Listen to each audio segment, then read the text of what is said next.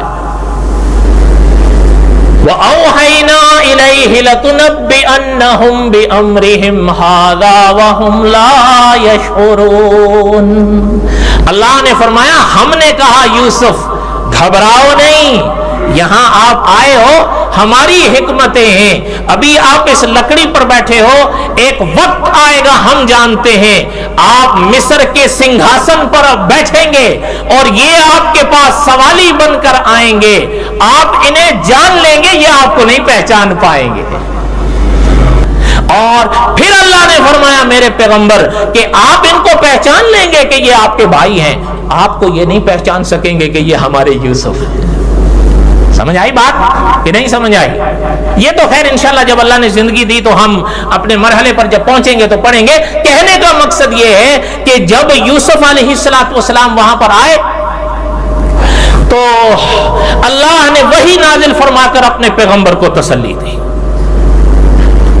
اچھا، اب حضرت یوسف کے ساتھ باقی کیا ہوا وہ سننے سے پہلے سنیں، جس کو اللہ نے ذوالجلال والاکرام نے قرآن میں بیان فرمایا کہ وَجَاءُوا أَبَاهُمْ عِشَاءً يَبْكُونَ، وہ قمیض لی نا یوسف کی، ادھر لوٹ، لیکن قرآن کی تو شان ہے، قرآن تقدم تاخر کو نہیں دیکھتا۔ یہ صاحب قصص الانبیاء نے بڑی عجیب تفصیل لکھی ہے، آپ کو سناؤں گا تو آپ سمجھیں گے نہیں، آپ کے اوپر سے گزر جائے گی، پھر آپ پریشان ہو جائیں گے، اس لیے چھوڑیں، بس لفظ سنیں۔ اللہ نے کلام پاک میں فرمایا کہ جب وہاں ڈالے تو واپس آئے کہاں؟ اپنے والد کے پاس۔ وَجَاءُوا أَبَاهُمْ عِشَاءً يَبْكُونَ، رات کے وقت آئے، اللہ نے فرمایا روتے ہوئے آئے۔ پتہ ہے آپ حیران ہوں گے، علماء مفسرین نے کہیں آپس میں سوال کیا کہ رات کو کیوں آئے تھے، دن کو آ جاتے؟ تو بعض اکابر ہمارے گزرے ہیں وہ فرماتے ہیں بات یہ تھی، تھے تو جھوٹے رونے والے بناوٹی، ان کو پتا تھا ہمارا رونا جھوٹا ہے، دن کا اجالا تو ہمارے جھوٹ کو کوئی زیادہ ہی روشن کر دے گا، چلے رات ہے، وہ دور کو بجلیوں کا تو تھا نہیں کہ اتنا اجالا ہوا، رات کا پردہ کچھ نہ کچھ ہمارے جھوٹ پہ آ جائے۔ سمجھ آئی بات؟ نہیں سمجھ آئی؟ اچھا اب آئے نا اب قرآن میں وَجَاءُوا أَبَاهُمْ عِشَاءً يَبْكُونَ، روتے ہوئے آئے اور آ کے کہتے ہیں یا ابانا، یہ انداز دیکھو، اے ہمارے ابا، پھر انداز دیکھو، ایک دفعہ لینے آئے تھے تب بھی یا ابانا، اب کنویں میں پھینک آئے تب بھی یا ابانا، اور قرآن کہتا ہے آئے ہیں رات کے وہ روتے ہوئے آئے۔ مجھے ایک بات یاد آئی، سناؤں آپ کو، آپ نے شاید پڑھا ہوگا یا سنا ہوگا علماء سے، اسلام کی کیا تاریخ ہے، سچ سے میں جھوٹ نہیں کہہ رہا ہوں، اگر آپ کبھی پڑھیں اسلام کی تاریخ میں،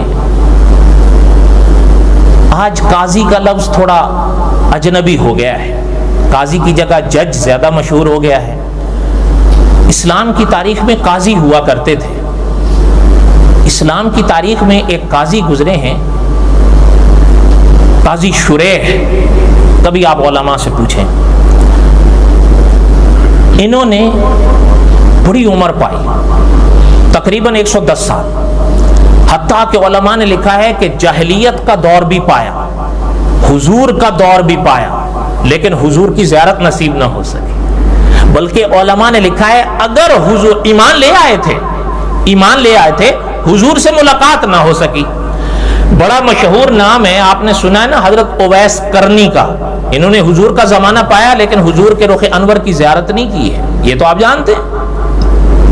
قاضی شریح کے ساتھ بھی ایسا ہو گیا اتفاق سے، بلکہ مولانا عبد الرحمن صاحب مظاہری کی ایک کتاب ہے سیرت تابعین، اس میں حضرت لکھتے ہیں کہ اگر قاضی شریح چند دن پہلے مدینہ منورہ آ جاتے تو حضور کی زیارت ہو جاتی، لیکن ہوتا وہی ہے جو منظور خدا ہوتا ہے، اللہ کی حکمتیں ہیں، اللہ جانتے ہیں۔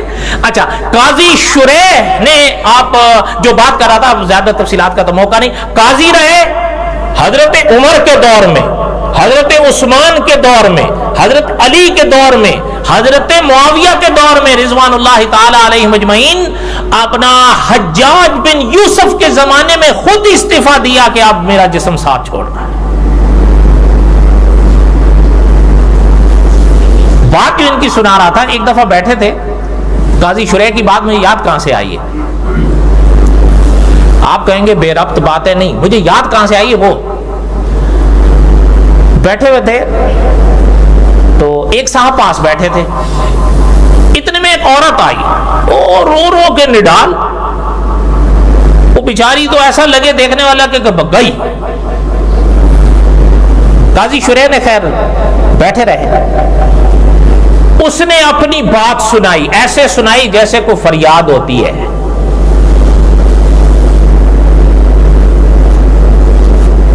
وہ آپ کو تو یاد ہوگا، مجھ سے بہتر تیرے در پہ آیا ہوں، کچھ لے کے جاؤں گا۔